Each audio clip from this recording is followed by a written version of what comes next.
Hello friends, आज हम class 10th के ग्रामर पोर्शन पर डिस्कस करने वाले हैं। और आज का टॉपिक हमारा है कि द सेंटेंस और काइंड्स। तो जैसा कि आप लोग जानते होंगे, हमारे प्रीवियस वीडियो में हमने सेंटेंस का जिक्र किया था और वहां पर हमने पढ़ा था सेंटेंस और पार्ट्स ऑफ सेंटेंस। लेकिन आज का टॉपिक हमारा द सेंटेंस और उसके काइंड्स का है। ठीक, तो सबसे पहले तो हमको ये पता होना चाहिए कि सेंटेंस किसे कहते हैं। तो इसका जिक्र हमने प्रीवियस वीडियो में कर चुका है। तो आज हम डायरेक्ट काइंड्स ऑफ सेंटेंस के बारे में जानेंगे। और काइंड्स ऑफ सेंटेंस कहने का मतलब कि सेंटेंस के कितने प्रकार होते हैं। तो सेंटेंस के हमारे कुल 3 प्रकार होते हैं। पहला है सिंपल सेंटेंस, साधारण वाक्य। सेकेंड है हमारा कंपाउंड सेंटेंस, यौगिक वाक्य। थर्ड है हमारा कॉम्प्लेक्स सेंटेंस, मिश्रित वाक्य। तो ये चीजें केवल आपको क्लास 10th में केवल सिंपल सेंटेंस को पढ़ना है, कॉम्प्लेक्स और कंपाउंड सेंटेंस को नहीं पढ़ना है। लेकिन हम इसके बारे में जान लेते हैं। तो केवल आपको क्या पढ़ना है? Simple sentence. तो आते हैं सिंपल सेंटेंस पे। सिंपल सेंटेंस को हम हिंदी में क्या बोलते हैं? साधारण वाक्य। और सिर्फ हमको इसी को क्लास 10th में पढ़ना है। तो there are 4 kinds of simple sentence. Simple sentence के कुल 4 प्रकार होते हैं, जिसमें हमारा पहला है एजर्टिव या सिंपल सेंटेंस, जिसको हिंदी में बोलते हैं साधारण वाक्य। दूसरा है हमारा इंट्रोगेटिव सेंटेंस, जिसको हिंदी में बोलते हैं हम क्या? प्रश्नवाचक वाक्य। और तीसरा हमारा है इंपरेटिव सेंटेंस, जिसको हिंदी में बोलते हैं आज्ञा सूचक वाक्य। और लास्ट है हमारा एक्सक्लेमेटरी सेंटेंस, जिसको हिंदी में हम क्या बोलते हैं? विस्मय सूचक वाक्य। अब हम बात करते हैं एजर्टिव सेंटेंस के बारे में। तो एजर्टिव सेंटेंस को जानने से पहले सबसे पहले हम उसका डेफिनेशन जान लेते हैं। तो एजर्टिव सेंटेंस का डेफिनेशन बोर्ड पर लिखा गया है कि which sentence is in form of narration is called assertive sentence. अगर इसको हिंदी में बोलना हो तो कैसे बोलेंगे? जो वाक्य कथन के रूप में होते हैं उसे साधारण वाक्य कहते हैं। एजर्टिव सेंटेंस का मतलब जो वाक्य एक कथन के रूप में होते हैं उसको हम क्या कहते हैं? साधारण वाक्य कहते हैं। और एजर्टिव सेंटेंस के कितने पार्ट्स होते हैं, साथ ही साथ इसको भी जान लेते हैं। तो एजर्टिव सेंटेंस के कुल 2 पार्ट्स होते हैं। पहला होता है अफर्मेटिव, जिसको हिंदी में बोलते हैं सकारात्मक। दूसरा होता है निगेटिव, जिसको हिंदी में बोलते हैं नकारात्मक।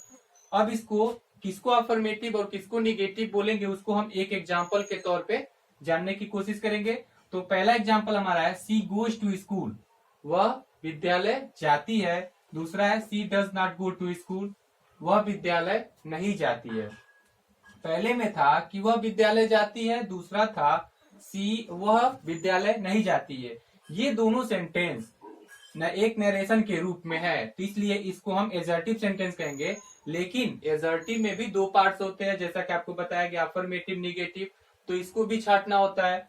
तो किसको अफर्मेटिव किसको निगेटिव बोलेंगे, तो उसको हम एग्जाम्पल पे सीखेंगे। तो पहला है कि सी गोज टू स्कूल, इसके आगे अफर्मेटिव लिखा गया है। और दूसरा है कि she does not go to school, ये निगेटिव है। क्यों इसको अफर्मेटिव लिखा गया है, क्यों इसको निगेटिव लिखा गया है? तो she goes to school affirmative इसलिए है क्योंकि इसमें नॉट का यूज नहीं किया गया है। कहने का मतलब ये है, जिस सेंटेंस में न ही नॉट का यूज किया जाए ना ही क्वेश्चन वर्ड का यूज किया जाए, उस सेंटेंस को हम कहते हैं अफर्मेटिव सेंटेंस। और जिस सेंटेंस में हम नॉट का स्पेशली यूज कर देते हैं वो सेंटेंस हमारा क्या कहलाता है? निगेटिव कहलाता है। तो इस सेंटेंस को हम कह सकते हैं कि अफर्मेटिव एजर्टिव सेंटेंस, इस सेंटेंस को कहेंगे निगेटिव एजर्टिव सेंटेंस।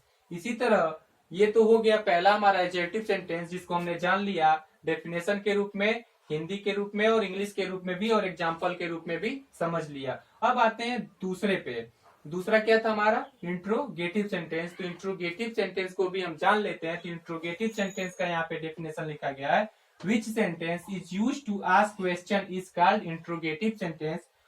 जो जिस वाक्य का प्रयोग हम वाक्य में प्रश्न पूछने के लिए करते हैं उसे हम प्रश्नवाचक वाक्य कहते हैं। और इंट्रोगेटिव सेंटेंस को अगर ये डेफिनेशन के रूप में न जान पाए तो उसको एक छोटा सा ट्रिक के रूप में भी जान लेते हैं कि जिस सेंटेंस के लास्ट में क्वेश्चन वर्ड का यूज किया जाता है वो सेंटेंस हमारा क्या कहलाता है? इंट्रोगेटिव सेंटेंस कहलाता है। इसी तरह हम एग्जाम्पल के रूप में भी देख सकते हैं कि देखिए WH वर्ड मतलब WH वर्ड हमारे कौन कौन हो सकते हैं। WH वर्ड मतलब वाट, वेयर,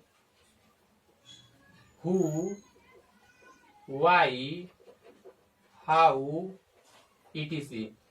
इतने हमारे WH वर्ड हो सकते हैं और इन्हीं का प्रयोग हम बीच में या शुरू में कर देते हैं तो वो सेंटेंस हमारा क्या कहलाता है, इंट्रोगेटिव सेंटेंस। अब हम बात करते हैं तीसरा सेंटेंस के बारे में। तो तीसरा सेंटेंस हमारा क्या है, इंपरेटिव सेंटेंस। तो इंपरेटिव सेंटेंस का डेफिनेशन हमने लिखा है कि which sentence is used to show request, comma, order and advice is called imperative sentence. फिर से पढ़ लेते हैं, which sentence is used to show request, comma, order and advice is called imperative sentence. अब हम इसको हिंदी में भी जान लेते हैं। तो जिस वाक्य का प्रयोग हम किसी को निवेदन या आदेश तथा सुझाव देने के लिए प्रयोग करते हैं उस वाक्य को हम क्या कहते हैं, आज्ञा सूचक वाक्य। फिर से बोल लेते हैं कि जिस वाक्य का प्रयोग हम किसी को आज्ञा देने, निवेदन देने या सुझाव देने के लिए करते हैं वह वाक्य, उस टाइप का वाक्य क्या कहलाता है, आज्ञा सूचक वाक्य। अब उसको हम एग्जाम्पल से आसानी से समझ सकते हैं। तो हमने यहाँ पे लिखा है रिक्वेस्ट, ऑर्डर, एडवाइस। रिक्वेस्ट का मतलब होता है निवेदन करना, ऑर्डर का मतलब होता है आदेश देना और एडवाइस का मतलब होता है सुझाव देना। अब इन तीनों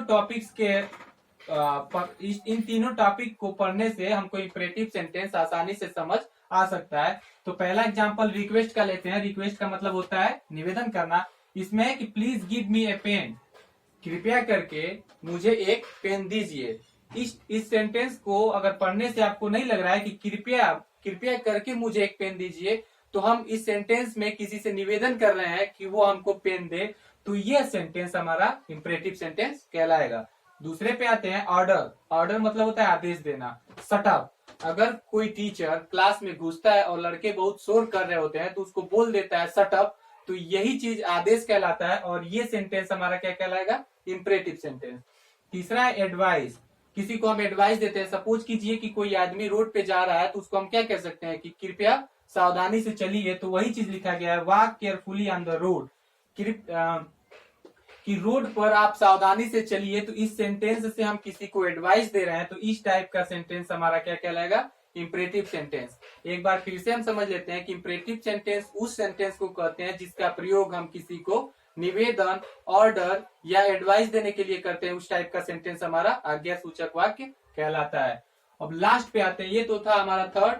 अब फोर्थ पे आते हैं एक्सक्लेमेटरी सेंटेंस, जिसको हिंदी में बोलते हैं विस्मयादि बोधक वाक्य। अब इसका डेफिनेशन देख लेते हैं। Which sentence is used to express emotion and strong feelings is called exclamatory sentence. अब इसी को हिंदी में पढ़ लेते हैं कि जिस वाक्य का प्रयोग हम किसी वाक्य में भावना व दृढ़ इच्छा दर्शाने के लिए करते हैं उसे हम विस्मय बोधक वाक्य कहते हैं। इसको हम एग्जाम्पल से समझ लेते हैं। व्हाट एन आइडिया, और लिखा गया है हाउ ब्यूटीफुल सी इज। अगर कोई आदमी अचानक से एक आइडिया दे देता है तो नहीं बोलते हैं व्हाट एन आइडिया, और इसी से व्हाट एन आइडिया की क्या बढ़िया विचार है। तो इससे हम अपनी स्ट्रॉन्ग फीलिंग को व्यक्त करते हैं कि क्या हुआ, कितना अच्छा आइडिया दिया। और हाउ ब्यूटीफुल सी इज, अगर रोड पे हम जाते हैं किसी लड़की को देखते हैं बहुत सुंदर होती है तो मन में एक रिएक्शन निकलता है कि हाउ ब्यूटीफुल सी इज, कि वह कितनी सुंदर है। तो हम अपनी स्ट्रॉन्ग फीलिंग को व्यक्त करते हैं। तो इसलिए इस टाइप के सेंटेंस को हम क्या कहते हैं, एक्सक्लेमेटरी सेंटेंस। और एक्सक्लेमेटरी सेंटेंस को एक शॉर्ट मतलब विदाउट ये डेफिनेशन जानने की कोशिश करें तो जिस टाइप का सेंटेंस हमारा लास्ट में ये एक्सक्लेमेशन मार्क से खत्म होता है उस टाइप के सेंटेंस को हम कहते हैं एक्सक्लेमेटरी सेंटेंस।